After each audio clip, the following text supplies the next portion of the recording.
মা বলেছেন তুমি যদি না যাও আমার সাথে তাহলে মা অন্য ব্যবস্থা নিবেন। কি ব্যবস্থা নিবে তোমার মা, বলো? রাসেল কিছুক্ষণ চুপ করে থেকে একবার আর চোখে আমার মায়ের দিকে তাকালো। তারপর মিনমিনে কণ্ঠে বলল, তা তো আমি জানি না, কিন্তু ভালো কোনো ব্যবস্থা যে নিবেন না সেটা তো তুমিও জানো রাকা। উনার যা করার উনি করুক। আমি যাচ্ছি না তোমার সাথে আর ওই বাড়িতে। তুমি নাস্তা করেছ? না করে থাকলে নাস্তা করে বাড়ি চলে যাও প্লিজ রাকা। কেন শুধু শুধু সংসারে অশান্তি করতে চাইছো বলো তো? মা যেহেতু চাইছে না আমাদের এই বাচ্চাটা, তাহলে আমরা মা কথা মেনে নিলেই তো সব ঝামেলা মিটে যায় রাকা। বাচ্চাটা কি আপনার মায়ের? আমার বাচ্চা, আমি সিদ্ধান্ত নিব যে আমি ওকে জন্ম দিব নাকি মেরে ফেলব। বড়জোর বাচ্চার বাবা হিসেবে আপনি আমার সিদ্ধান্তে হস্তক্ষেপ করতে পারেন, কিন্তু আপনার মাকে আমাদের সন্তানের ব্যাপারে সিদ্ধান্ত নেওয়ার বলুন।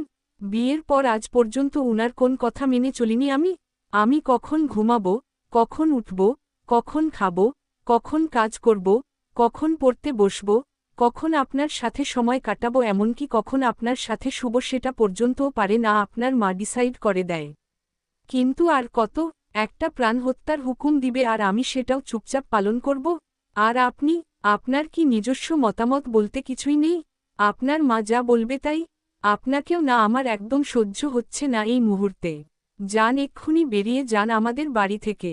চেঁচিয়ে একটানা কথাগুলো বলতে বলতে একসময় কান্নায় আমার গলা জড়িয়ে আসে। মুখে আঁচল টেনে এক দৌড়ে ঘরে ঢুকে যাই। জি। রাসেল আমার যাওয়ার পানে চেয়ে থেকে কিছুক্ষণ অপেক্ষা করে, তারপর কাউকে কিছু না বলেই চুপচাপ উঠে চলে যায়। রাসেল যেতে না যেতেই মা অগ্নিমূর্তির সামনাসামনি হতে হল।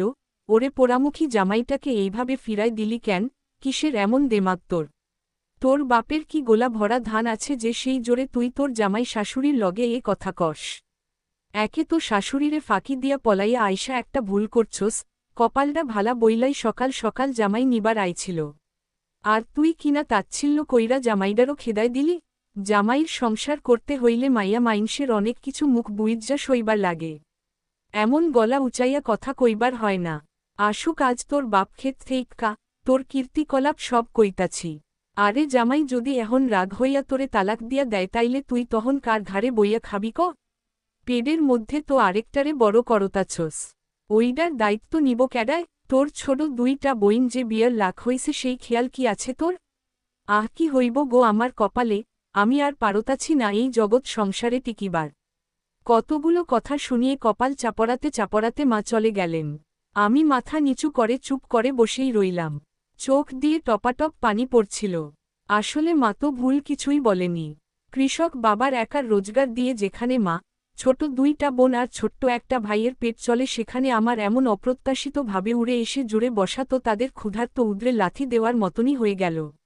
গরিবের ঘরের মেয়ে বলেই হয়তো শ্বশুর বাড়ির লাঞ্ছনা বঞ্চনা সহ্য করে হলেও শ্বশুর বাড়িতে পড়ে থাকতে হবে আমাদের।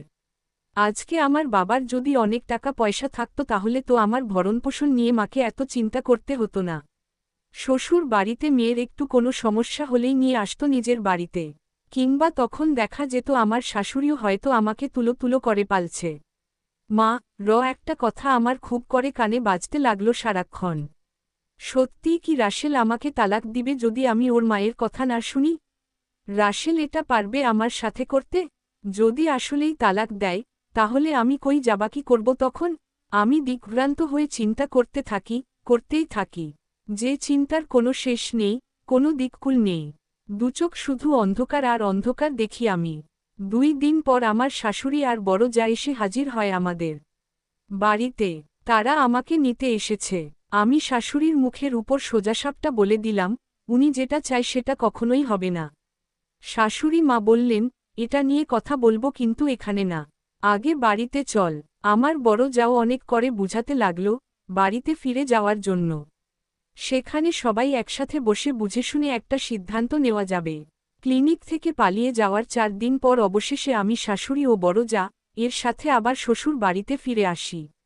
শুধু যে আমার শাশুড়ি ও জায়ের মিষ্টি মিষ্টি কথায় মন গলিয়ে তাদের সাথে ফিরে এসেছি তা নয়, দরজার আড়ালে থাকা আমার মায়ের চোখের ভাষাও পড়ে নিয়েছিলাম আমি। যে চোখের দৃষ্টি উপেক্ষা করা আমার সাধ্যে ছিল না। স্পষ্ট দেখেছিলাম সেই দুটো চোখ ইশারায় আমাকে বলছিল, তুই যদি এখন তোর শাশুড়ির সাথে না যাস আর তাদের ফিরায় দেস, তাইলে আমার চাইতে খারাপ আর কেউ হবে না। শ্বশুর বাড়িতে আসার পর প্রথম 2 দিন সবকিছু স্বাভাবিকভাবেই চলল।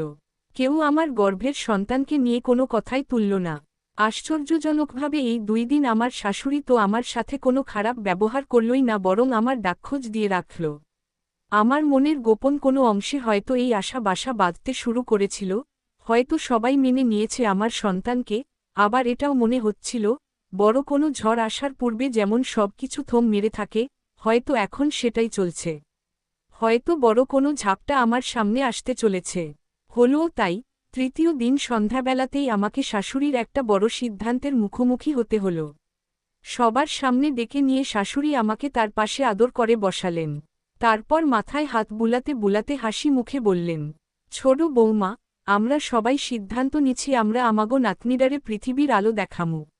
যেহেতু হিসাবে এখন জন্মের সময় আইসাই পড়তাছে, এই সময় বাচ্চাডারে মাইরা ফেলা ঠিক হইব না।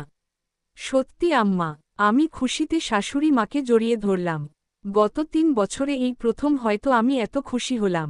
শাশুড়ির এই সিদ্ধান্তে উনার প্রতি কৃতজ্ঞতায় আমার চোখে পানি চলে আসল। রাশেলের দিকে তাকিয়ে দেখলাম, সবার মতো সেও হাসছে, কিন্তু কেন যেন তার হাসিতে প্রাণ খুঁজে পেলাম না। হয়তো খুশি অনুভব করার জন্যই শাশুড়ি আমাকে কিছুক্ষণ সময় দিয়েছিলেন, এরপর উনি যা বললেন তাতে আমার মাথায় যেন বাজ পড়ল। কিন্তু বাচ্চাটাকে তুমি রাখতে পারবা না। মাইয়াটাকে আমরা একটা নিঃসন্তান দম্পতিকে দিয়া দিমু। উত্তর পাড়ার হাবুল্লার বউ কইছে, মাইয়াডা নিতে অয় রাজি আছে। আম্মার কথা শুনে আমার কান ঝিমঝিম করে উঠল। চরম বিস্ময় চোখ বড় বড় করে দৃঢ় কণ্ঠে বললাম, কি বলেন আপনি এগুলো আম্মা? আমার মেয়েকে আমি কেন অন্যজনকে দিতে যাব? এরকম হয় নাকি?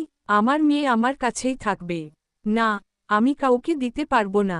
আরে বৌমা, হাবুল্লার বাজা বৌডারে তোমার বাচ্চাটা দিয়া দিলে তুমি অনেক সওয়াব পাইবা।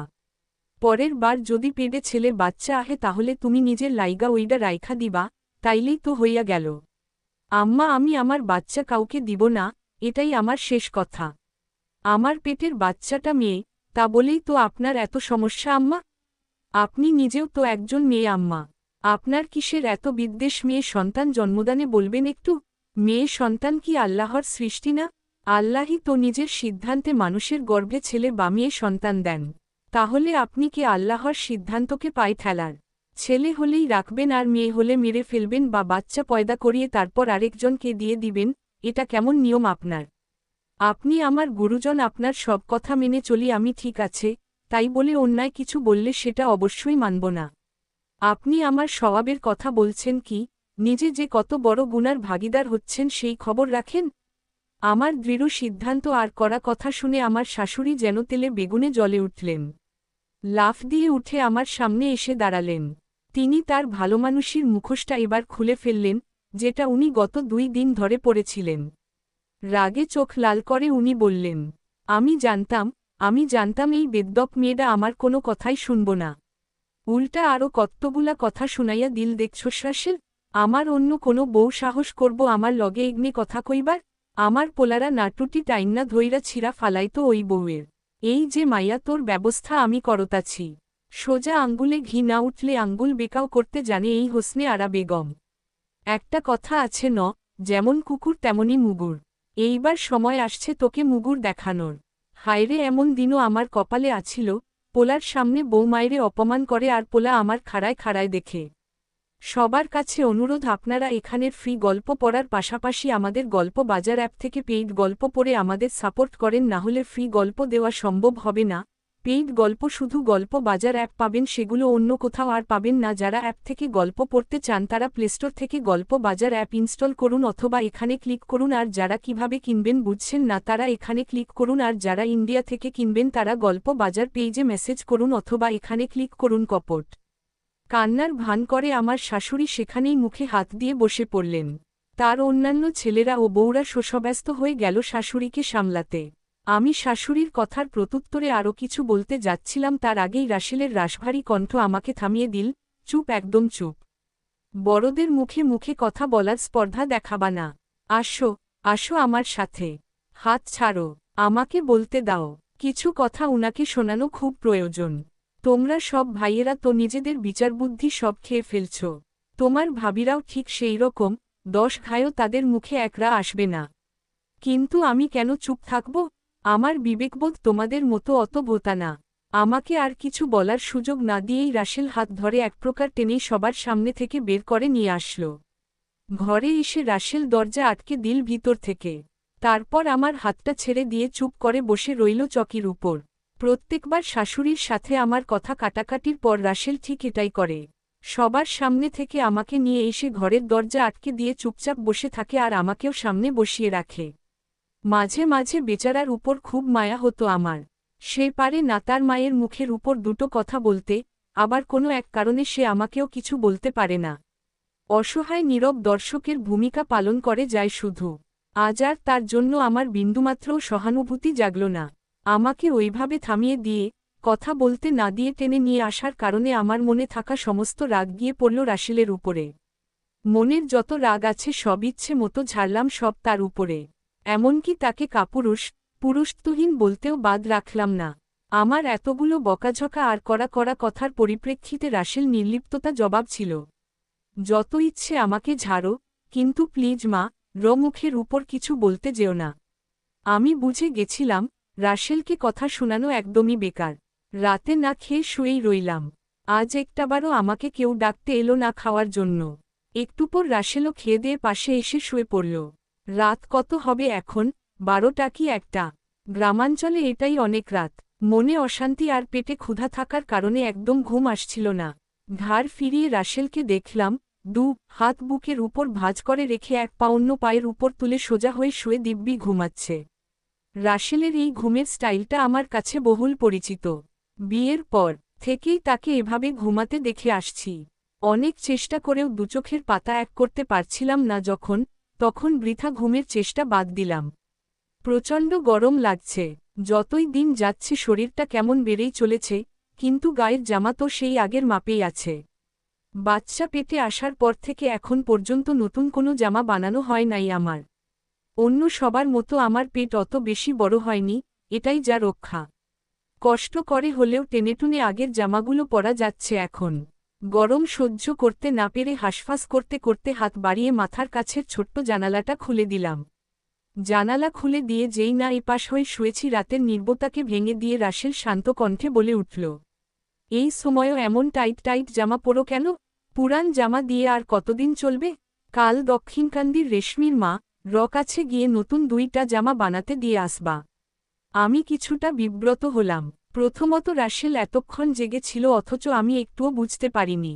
দ্বিতীয়ত আমি যখন আমাদের বাড়িতে ছিলাম, রাসেল তখন আমার খাওয়ার খরচ বাদ দিয়েও এক্সট্রা করে 2বার টাকা দিয়েছিল নতুন জামা বানানোর জন্য।